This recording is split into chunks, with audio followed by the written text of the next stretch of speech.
내가 그 사람에게 은총을 베풀리라. 내가 그 사람에게 은총을 베풀리라. 자, 우리가 믿는 하나님이 우리에게 하시는 일은 뭡니까? 은총을 베푸는 일이라. 은혜, 은총, 헤세드. 오늘 본문에 보면 은총은 헤세드라는 말인데, 헤세드는 우리에게 주님은 은혜를 베푼다는 거죠. 우리가 하나님 앞에 나와서 하나님으로부터 은혜를 받을 때 우리 삶의 길이 열린다. 그러죠. 삶의 길이 열린다. 오늘 본문에 보면은 이스라엘 왕이 된 그 다윗이 어느 날 사람들에게 말합니다. 혹시 우리 중에 사울의 집에 남은 사람이 있는가? 그 사람을 내게로 데려오라. 그렇게 말하는 거죠. 그래서 사람들이 그 이야기를 듣고 사울의 그 손자 중에 그 무비보셋이라는 사람이 있습니다. 지금 로드발 마길의 집에 얹혀 살고 있는데 그 사람은 불행하게도 다리를 못 쓰는 절름발이 장애자입니다. 그렇게 말해요. 그 사람을 데려오라. 그 무비보셋을 다윗은 불러놓고 그에게 은혜를 베푸는 거죠. 자기 할아버지 사울이 남긴 모든 재산을 되찾아주고 또 자기 그 할아버지 사울이 남긴 그 종들을 다 그에게 붙여서 그의 삶이 회복되게 만들어 주더라는 거예요. 로드발, 즉 광야에 쫓겨나가서 추방자로서 비참하게 살고 있는 이 무비보셋에게 다윗은 은혜를 베풀므로써 가난이 떠나고 부유하게 되게 하고 또 장애가 그 다리를 못 쓰는 장애자가 35명이나 되는 그 사람들을 붙여줌으로써 모든 연약함을 극복할 수 있게 해주었다. 그런 말이죠. 다윗이 무비보셋에게 그 은혜를 베풀어 주는 근거는 하나님의 자비라는 거예요. 하나님의 자비. 다윗의 가슴 속에는 하나님의 사랑, 헤세드가 들어있기 때문에 그 사랑으로 그는 무비보셋에게 은혜를 베풀므로써 은혜를 받은 이 무비보셋은 삶이 회복이 되고 인생의 반전을 가져오더라. 그런 말씀이 본문의 말씀이죠. 자, 오늘 이 이야기는 누구 이야기입니까? 바로 우리들의 이야기입니다. 오늘 하나님은 우리 한 사람 한 사람에게 무비보셋에게 베풀어 주었던 이런 은혜, 이 은총을 우리에게도 주시기를 원한다는 거죠. 우리가 이런 은혜를 받으면 내 삶이 반전되는 거죠. 회복이 되는 거죠. 광야, 로드발, 광야, 목초가 없는 그 광야에 버려진 인생이 예루살렘 왕궁에서 다윗과 함께, 왕과 함께 식사를 나누는 그런 존귀함을 얻게 되고 잃어버린 모든 재산을 다시 되찾아내는 그런 회복의 역사가 있다는 것을 성경은 말하는 거죠. 오늘 이 말씀을 듣는 저와 여러분, 무비보셋이 받은 이런 은혜, 이 은총을 다 받아 누리는 저와 여러분 되시기를 주님의 이름으로 축복합니다. 그럼 이 다윗이 무비보셋에게 베푼 이 은혜는 무엇을 말하는가? 오늘 첫째로 원수에게 베푸는 은혜라는 거죠. 따라하실까요? 원수에게 베푸는 은혜. 우리가 뭐 친한 사람, 가까운 사람에게 어떤 은혜를 베푼다면 뭐 그럴 수가 있겠죠. 내가 사랑하는 자녀에게 무슨 은혜를 베푼다면 그것이 무슨 뉴스거리가 되겠고 어떤 문제가 되겠는가 하는 거죠. 내가 사랑하는 사람에게 은혜 베푸는 것은 아무것도 아니라는 거죠. 그런데 다윗이 무비보셋에게 베푼 은혜는 원수에게 베푸는 은혜라. 그런 말이에요. 이것이 우리가 새겨들어야 할 내용이라는 거예요. 우리가 잘 아는 대로 다윗과 사울은 원수지간이잖아요. 다윗의 집과 이 사울의 집은 일생 동안 싸움을 해야 하는 그런 원수지간이라는 거죠. 이 무비보셋은 사울의 손자로서 다윗의 입장으로 봐서는 원수란 말입니다. 원수임에도 불구하고 어찌해서 다윗은 이 무비보셋에게 이런 은혜를 베풀었는가? 이것이 오늘 우리가 살펴봐야 할 내용이라 그런 말씀입니다. 왜 다윗은 그 많은 사람들 중에서 사울의 집에 사람이 남은 자가 없는가 그렇게 찾는 거죠. 자, 1절에 보니까 다윗이 이르되 사울의 집에 아직도 남은 사람이 있느냐? 내가 요나단으로 말미암아 그 사람에게 은총을 베풀리라. 여기 보면은 다윗이 이 사울의 집에게 은혜를 베푸는 것은 첫째로 약속 때문에, 따라했을까요? 약속 때문에 그에게 은혜를 베풀었다는 거죠. 무슨 약속입니까? 다윗이 이스라엘 왕이 되기 전에 그 전에 사울의 아들 요나단과 맺은 약속이 있어요. 어느 날 다윗은 그 요나단과 함께 서로 약속을 합니다. 요나단이 앞으로 너희 나라가 찾아오면 나와 내 집을 선대해달라. 그리고 지금 네가 어려움을 당한 것을 내가 잘 알고 있다. 우리 아버지가 날마다 너를 죽이려고 하지 않는가. 내가 너를 보호하고 너를 선대해 주겠다. 우리 서로 선대하는 그런 입장에 서자. 서로 은혜 베푸는 사이가 되자고 하는 그런 약속을 맺었다는 거죠. 자, 사무엘상 20장 14절에서 16절까지 보면은 너는 내가 사는 날 동안에 여호와의 인자심을 내게 베풀어서 나를 죽지 않게 할 뿐만 아니라 여호와께서 내 다윗의 대적들을 지면에서 다 끊어버리신 때에도 너는 내 인자함을 내 집에서 영원히 끊어버리지 말라 하고 이에 요나단이 다윗의 집과 언약하기를 여호와께서 다윗의 대적을 치시리로다 하고 이에 요나단이 다윗의 집과 언약하기를 여호와께서 다윗의 대적들을 치실지어다 하니 언약을 했다는 거죠. 자, 이것은 참 대단히 중요한 거죠. 하나님의 은혜는 약속을 통해서 온다는 사실이에요. 약속. 성경에는 몰라요. 저는 시어보지 않았지만 성경학자들이 35,000가지의 하나님의 약속이 있다는 거죠. 이 35,000가지 하나님의 약속을 통해서 하나님의 은혜는 온다는 사실이에요. 하나님 우리 인간에게 약속하셨잖아요. 아브라함에게 약속하셨고 수많은 하나님의 사람들과 하나님 약속하셨어요. 성경은 하나님의 언약의 책이란 말입니다.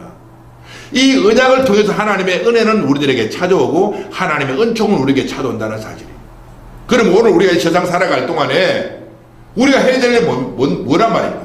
뭘 붙들고 이 세상 산단 말인가? 하나님의 약속의 말씀이죠. 언약을 붙들라는 거. 따라하실까요? 하나님의 언약을 붙들자. 하나님의 언약을 붙들자. 하나님의 약속의 말씀을 붙들 때 그 약속의 말씀을 통해서 하나님의 은혜는 우리 인간들에게 찾아온다는 사실이에요.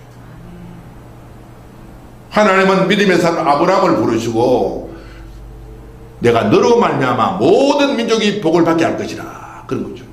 그 약속이란 말이에요. 아브라함의 후손들에게 복을 주시겠다고 약속하셨다. 영생을 주시겠다고 약속하셨단 말입니다. 그러므로 우리가 아브라함의 후손이 될 때 우리 하나님의 축복을 받는다는 사실을 말하고 하나님의 은혜를 받는다. 어떻게 해야 우리가 아브라함의 후손이 되는가요? 내가 유대인으로 태어나지 못한 우리 자신들이 어떻게 아브라함의 후손이 되는가? 우리가 예수님을 믿을 때 그 믿음을 통해서 우리는 영적으로 아브라함의 후손이 된다고 성경은 말하고 있습니다.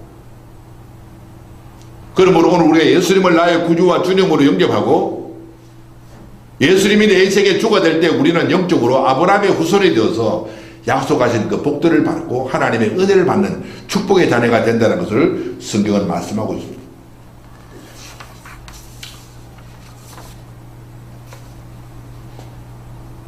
자, 두 번째로 왜 다윗은 이 원수 사울의 집에 머비보시에게 은혜를 베풀어 줬는가?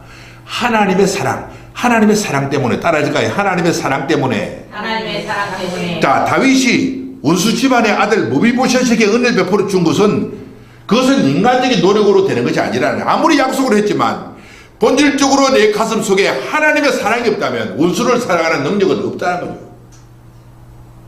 자, 우리가 이 세상 살아갈 때 내가 원수를 맺은 어떤 사람이 있습니다. 그 원수는 얼굴도 보기 싫어요. 그런데 어떻게 그 원수를 사랑할 수 있고 원수에게 내가 은혜를 베풀 수가 있는가? 성경은 원수를 사랑하라. 원수에게 은혜를 베풀라. 원수를 만나거든 그 사람에게 선대하라고 하는 하나님의 말씀이 있다는 거죠. 어떻게 합니까? 어떻게 그 일을 행할 수 있는가요? 내 노력으로 되는 것이 아니에요. 하나님의 사랑, 하나님의 헤세드가 우리 안에 들어오면 그 사랑의 능력으로 우리가 원수를 사랑할 수 있는 능력을 가진다 그 말이죠. 다윗이 원수 집안 사울의 집에 머비보셋을 사랑하고 그를 선대할 수 있었던 것은 다윗의 인격 안에는 하나님의 헤세드, 하나님의 사랑이 그 안에 있었기 때문에 가능하다 그런 말이죠. 아멘. 자, 사무엘상 20장 14절에 보니까 너는 내가 사는 날 동안에 여호와의 인자심, 여호와의 인자심이다. 여호와가 가진 인자, 여호와의 가진 사랑을 내게 베풀어서 나를 죽지 않게 할 뿐만 아니라 그렇게 말하고 있습니다. 자, 오늘 그러면 이 생을 살면서 우리는 어떻게 사는가? 그냥 내 자연 모습 이대로 살아갈 것인가? 아니요. 예수를 믿어서 예수 그리스도의 사랑, 하나님의 사랑이 내 안에 들어오면 이 사랑이 원수까지도 사랑할 수 있는 능력을 갖는다. 그런 말. 예수님이 하신 말씀 중에 내 원수를 사랑하라. 원수를 어떻게 원수를 사랑하는 불가능해요. 사람은 원수를 사랑할 수 있는 능력이 없어요.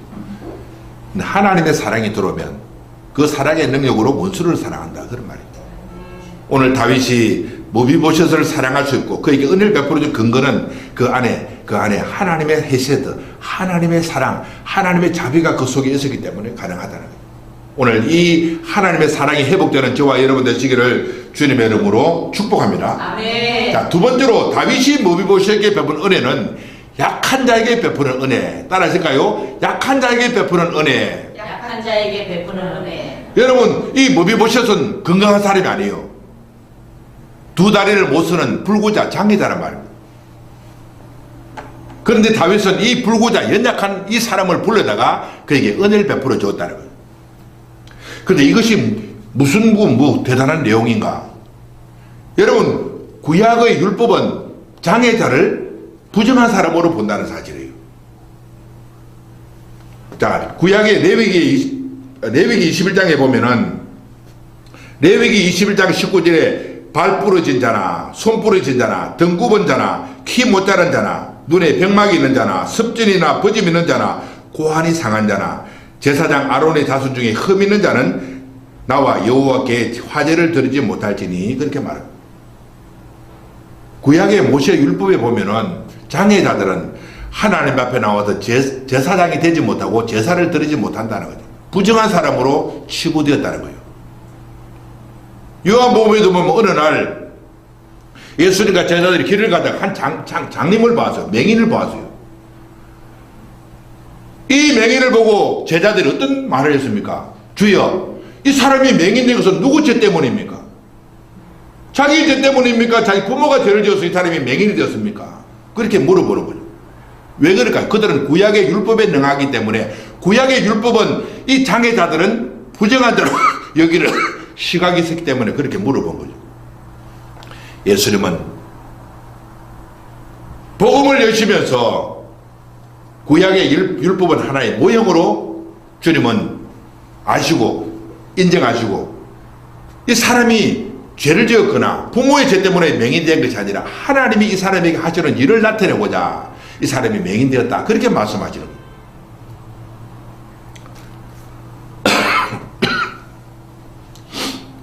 자, 그렇다면 다윗은 어떻고? 다윗은 구약의 율법의 사람이죠.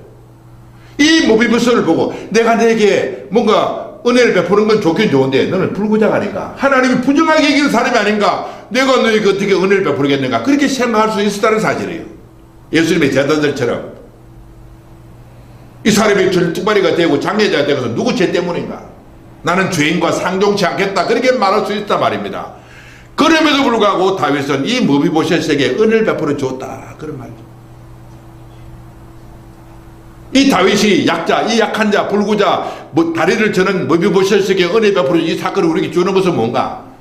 은혜를 초월하는, 율법을 초월하는 은혜라는, 따라하실까요? 율법을 초월하는 은혜. 율법을 초월하는 은혜. 다윗이 모비보셋에게 다리를 저는 불구자인 이 모비보셋에게 은혜 베풀어 준 것은 율법을 초월하는 하나님의 은혜를 그에게 나타내 보였다는 것을 우리에게 보여주고 있다는 거예요. 오늘 하나님 우리에게 베푸시는 은혜도 마찬가지예요. 우리가 율법의 자로 우리를 보면 우리가 어떻게 하나님 은혜를 받겠는가요? 하나님의 율법을 우리가 써서 나는 의인이요 말할 사람이 있었다 누가 있는가 하는 거예요. 그럼에도 불구하고 하나님 우리에게 은혜를 베풀지 않아요. 우리 역시도 마찬가지예요. 우리 역시도 마찬가지예요. 어떤 사람을 율법적인 눈으로만 그 사람을 보고 비판하고 판단하면 우리는 믿음의 사람이 아니에요. 은혜를 율법을 초월하는 은혜. 이것이 다윗이 가진 그 은혜의 그 성격이라는 거예요. 율법을 초월하는 은혜. 하나님이 우리에게 베푸는 은혜가 바로 그런 것이고 예수님 우리에게 베푸신 은혜가 바로 율법을 초월하는 은혜가 우리에게 임한다는 것을 주님은 말씀하고 있습니다. 오늘 우리도 이 생을 살면서 어떤 사람을 볼 때 율법적인 눈으로 판단하고 비판하지 말고 율법을 뛰어넘는 그런 그 은혜의 눈으로 사람을 바라보고 평가하는 바라보는 저와 여러분 되시기를 주님의 이름으로 축복합니다. 아멘. 두 번째로 이 보니까 다윗이 머비보셋에게 약자인 머비보셋에게 베푸는 은혜는 가난한 자에게 베푸는 은혜. 따라하실까요? 가난한 자에게 베푸는 은혜. 가난한 자에게 베푸는 은혜. 이 머비보셋은 약한 자죠. 불구자죠. 불구자는 자동적으로 따라오는 것이 가난이죠. 정상적인 노동을 할 수 없으니까 이 머비보셋은 가난하단 말입니다. 그런데 이 가난한 머비보셋에게 다윗은 은혜를 베풀어 주더라. 그런 말이죠. 자, 사무엘하 9장 4절에 보니까 왕이 그에게 말하되 그가 어디 있느냐 하니 시바가 왕에게 아뢰되 로드발 암멜의 아들 마길의 집에 있나이다. 이 로드발이란 말은 뭡니까? 로드발에 막 목초가 없는 그런 황량한 광야를 말하는 거예요. 그리고 마길이라는 사람 집에 빌붙어 사는 그런 비참한 인생이죠. 이 머비보셋은 뭡니까? 추방당한 그런 위치에 있으면서 얼마나 그가 비참한 삶을 살았는가 하는 거예요. 그런데 이런 비참한 인생에게 다윗은 그에게 은혜를 베풀어 주더라. 그런 말이죠. 자, 오늘도 우리가 인생을 살면서 우리 자신들의 그 현재 모습은 어떤가? 하나님의 은혜는 가난한 자에게 임하는 은혜라는 거죠. 자, 우리가 이 세상을 살면서 우리가 가난하게 되었다. 그것으로 끝나는 것이 아니에요. 하나님의 은혜는 끊임없이 가난한 자에게 찾아온다는 거예요. 복음은 누구에게 찾아오는 거예요? 누구에게 적용되는가? 가난한 자에게 적용된다는 거예요. 이것이 하나님의 은혜죠. 우리 부모들이 늘 하는 이야기, 열 손가락 깨물어봐라. 안 아픈 손가락이 어디 있는가? 하나님이 우리 인생을 볼 때 가난한 자에게 대한 애정이 하나님은 누구보다 강하시다는 거예요. 이 다윗은 그 로드발에 쫓겨나가서 마길의 집에서 빌붙어 살은 이 머비보셋에게 은혜를 베풀어 주더라는 거죠. 우리 예수님이 우리가 하시는 일은 바로 가난한 자에게 베푸는 은혜라는 거죠. 가난한 자에게 베푸는 은혜. 고린도후서 8장 9절에 우리 주 예수 그리스도의 은혜를 너희가 알거니와 부유하신 자로서 너희를 위하여 가난하게 되시면 그의 가난함으로 말미암아 너희로 부유케 하려 하심이라 그러죠. 예수님 하신 일은 뭡니까? 하늘과 땅의 모든 부를 가진 이분이 이 세상에 내려와서 가난한 우리들에게 축복을 나눠줌으로써 예수님이 가난하게 되셨다. 그런 말이죠. 자, 그렇다면 오늘 우리가 이 시대를 살아가는 사람이 정말 하나님 앞에 사랑받을 사람은 누군가? 이 하나님의 마음을 갖고 내가 가진 것을 풀어서 내 이웃들과 나누는 이런 삶을 살 때 하나님이 기뻐하는 거예요. 근데 사람은 타락한 사람은 그렇지 않잖아요. 더 많이 남들이 가난하게 살든 말든 그건 관계없어. 내가 하나님께 복받아서 내가 부유하게 잘 살면 되는 것이지. 사람들의 본성은 그렇다는 거예요. 자기가 끊임없이 잘 살기 원해. 부자가 되길 원한다는 거예요. 그 성경은 부자 되지 말라. 원치 말라. 따라하실까요? 부자는 천국에 못 들어갑니다. 천국에 못 들어갑니다. 부자가 천국, 예수님은 직접 말씀하죠. 예수님, 부자가 천국에 들어가는 것은 마치 낙타가 바늘길 들어가는 것만큼 어렵다. 그래. 못 들어간다는 부자는. 부자가 누굽니까? 자기의 재물을 풀어서 다른 사람과 나누기를 싫어하는 사람이 부자죠, 부자. 오늘 시대에 부자로 살아가는 사람들은 이 세상에서는 잠시 잠깐 그들은 만족을 얻고 살아갈지는 몰라도 그들의 운명은 하나님 앞에 버림당하는 거죠. 그걸 알아야 돼요.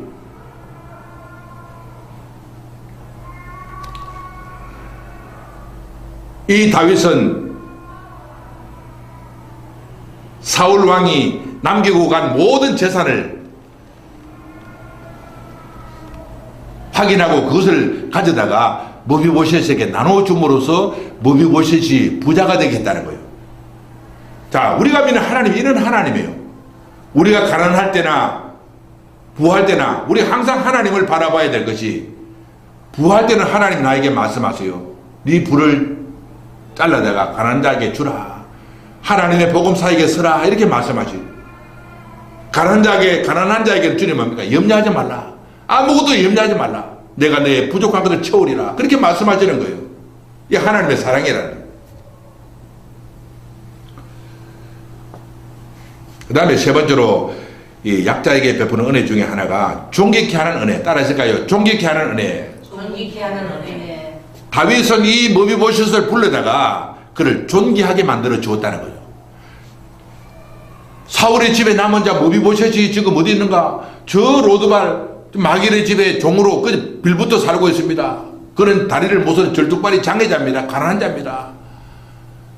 라고 했을 때 그런 로드발에서 그를 불러다가 어디로? 예루살렘으로 불러다가 예루살렘 왕궁에서 다윗과 함께 식사하도록 만들어 주었다는 거예요. 머비보셋은 다윗을 만나고 그에게 은혜를 받고 난 후에 그의 삶이 달라졌다는 거예요. 로드발 마길의 집에 그 비천한 자리에서 예루살렘 다윗의 왕궁에 들어와서 다윗과 함께 식사하는, 그와 교제하는 그런 존귀한 자리로 서게 했다는 거예요. 이것이 하나님이 우리에게 베푸는 은혜라는 거예요. 비천한 자라고 염려하지 말고, 내가 약자라고 해도 염려하지 말고, 하나님이 우리에게 베푸는 은혜를 받으면 내 삶에 회복이 일어나게 되고 비천한 자가 존귀하게 되는 그런 축복을 주신다는 사실을 말씀하고 있습니다. 아멘. 그러면 우리가 해야 될 일은 뭔가요? 하나님을 사랑하고 그분을 믿는 믿음을 가지는 것이라. 그런 말이에요. 자, 마지막 세 번째로 다윗이 이 머비보셋에게 베푸는 은혜는 겸손한 자에게 베푸는 은혜. 따라하실까요? 겸손한 자에게 베푸는 은혜. 겸손한 자에게 베푸는 은혜. 다윗이 이 머비보셋을 만나봤을 때 머비보셋이 가지고 있는 겸손을 봤어요. 그것을 보고 그는 더 큰 은혜를 이 머비보셋에게 내어줬다. 그런 말이죠. 하나님의 은혜, 은총, 사랑, 하나님의 이 해체들은 누구에게 찾아오는가? 겸손한 자에게 찾아온다는 거예요. 머비보셋은 비록 몰락한 사울 왕가의 후손이었지만 그는 겸손한 사람이었어요. 그래서 그는 다윗을 만났을 때 다윗이 그에게 한없는 은혜를 그에게 베풀어 주었다. 자, 그러면 겸손한 자는 누구인가? 누가 겸손한 자가? 첫째로 종의 의식을 가진 사람. 따라하니까 종의 의식을 가진 사람. 종의 의식을 가진 종의 의식을 가진 사람에게 하나님의 은혜는 찾아온다. 그런 말이죠. 종의 의식을 가진 사람에게 베푸는 은혜. 이것을 우리는 오늘 이 말씀을 통해서 배운다는 거예요. 자, 사무엘하 9장 6절에 보니까 사울의 손자 요나단의 아들 머비보셋이 다윗에게 나와 그 앞에 엎드려 절하매 다윗이 이르되 머비보셋이 하니 그가 이르기를 보소서 당신의 종이니이다. 머비보셋은 다윗을 만났을 때 그 앞에 무릎을 꿇고 그 앞에 엎드리면서 나는 당신의 종입니다. 그렇게 말하고 있죠. 이것이 겸손이라는 거예요. 사람들 한번 보세요. 고개를 뻣뻣하게 쳐들고 날 좀 보소. 뻣뻣하게 쳐들고 목이 뻣뻣하게 살아가잖아요. 근데 머비보셋은 그렇지 않았다는 거예요. 그는 항상 다른 사람 앞에 고개를 숙일 줄 알고 왕 앞에, 다윗 앞에 머리를 숙이고 그 앞에 절하는 사람이라는 거죠. 물은 높은 데서 아래로 내려오듯이 하나님의 은혜는 항상 낮은 데로 흘러나온다는 거예요. 겸손한 자. 오늘 우리가 회복해야 되는 것은 종의 의식을 가져야 합니다. 하나님 앞에, 왕 앞에 우리는 종이라는 거예요. 인간의 불행은 뭡니까? 종의 자리를 박차고 뛰쳐나가는 데서 불행은 시작된다는 거예요. 우리는 하나님의 종으로 지음을 받았는데 다 자기가 주인이 되어버렸다는 거예요. 하나님을 버리고 자기가 인생의 주인이 되었을 때부터 인간은 불행이 시작이 되더라. 그런 말. 오늘 우리가 사는 길은, 하나님의 은혜를 받는 길은 주인의 자리에서 내려와서 종의 위치에 서는 거죠. 낮은 자리에 내가 서게 될 때 하나님의 은혜가 임하게 되고, 낮은 자리에 서게 될 때 사람들로부터 존경을 받고 사람들로부터 사랑을 받는다는 거예요. 아멘 좀 해보세요. 아멘. 사람들 보면 얼마나 뻣뻣한지 몰라요. 목에 푹 기부수 뻣뻣한 날 좀 보소 하고, 그러면 사람들로부터 미움을 당하고 하나님으로부터도 미움을 당한다. 하나님은 교만한 자를 대적하시고 겸손한 자에게 은혜를 베푸시느니라. 겸손한 자예요.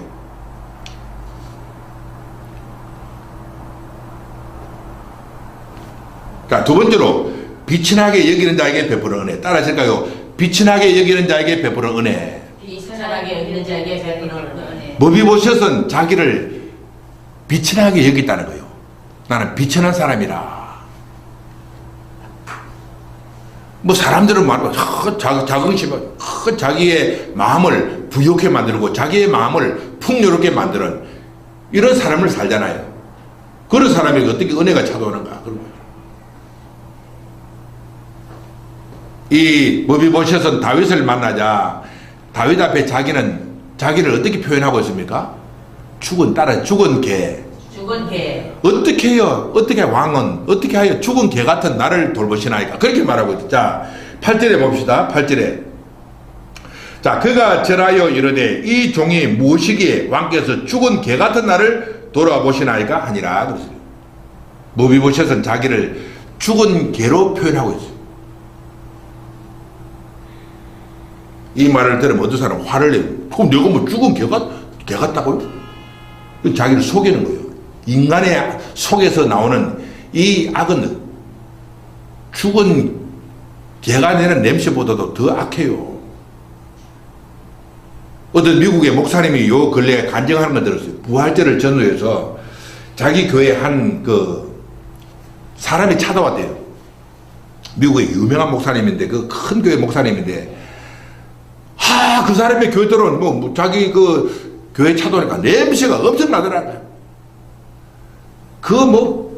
변, 땀, 온갖 것이 다 부패되어서 몸에서 더러운 냄새 푹 나면서 들어오더라는 거예요. 자기가 태어나서 그런 냄새 맡은 적이 없더라는 거예요. 너무 코를 막고, 당신 누구냐? 요 길거리에 있는 노숙자인데, 목사님 좀 만나러 왔다는 거예요.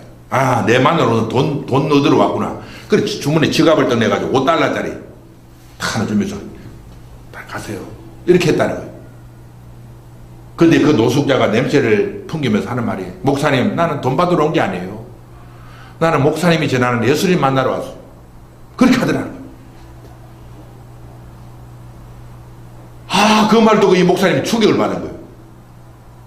근데 하나님이 그 목사님에게 벼락 같은 소리를 내시더라는 거예요.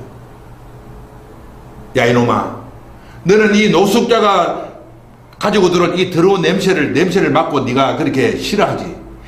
나는 얼마나 많은 더러운 냄새들을 매일매일 이 세상에서 보내는 냄새를 맡고서 내가 괴로워하는데 너는 알고 있니? 그러더라고요. 이 세상에 죄인들이 보내는 그 더러운 냄새들을 나는 매일매일 맡으면서 나는 괴로워하고 있어.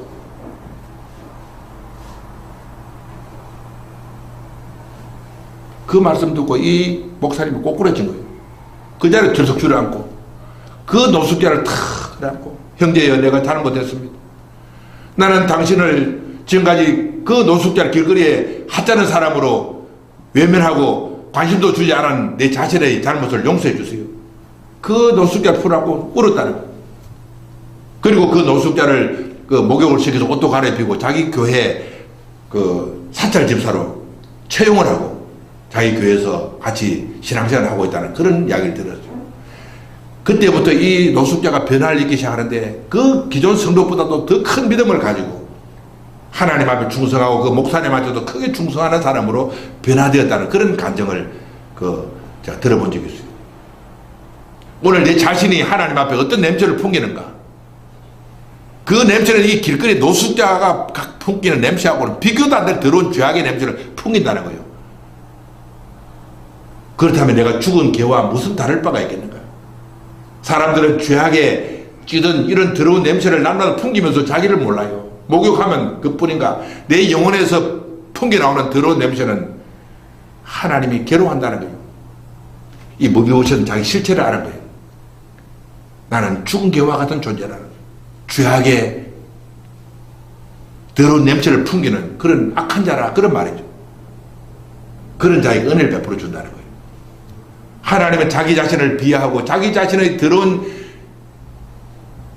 죄악을 인식하고 하나님 앞에 도움을 구하는 그런 사람에게 은혜를 베푼다는 거예요. 어려운 척 하지 말고 고상한 척 하지 말고 내 자신의 적나라한 모습을 하나님 앞에 드러내고, 하나님, 나는 비천한 자입니다. 나는 죽은 개와 같은 존재입니다. 나를 불쌍히 여기소서. 그런 사람들에게 은혜가 임하게도 그런 사람들이 청구하는 거예요. 내가 의인을 부르는 것이 아니라 나는 죄인을 불러서 회개시키러 왔다고 말했지.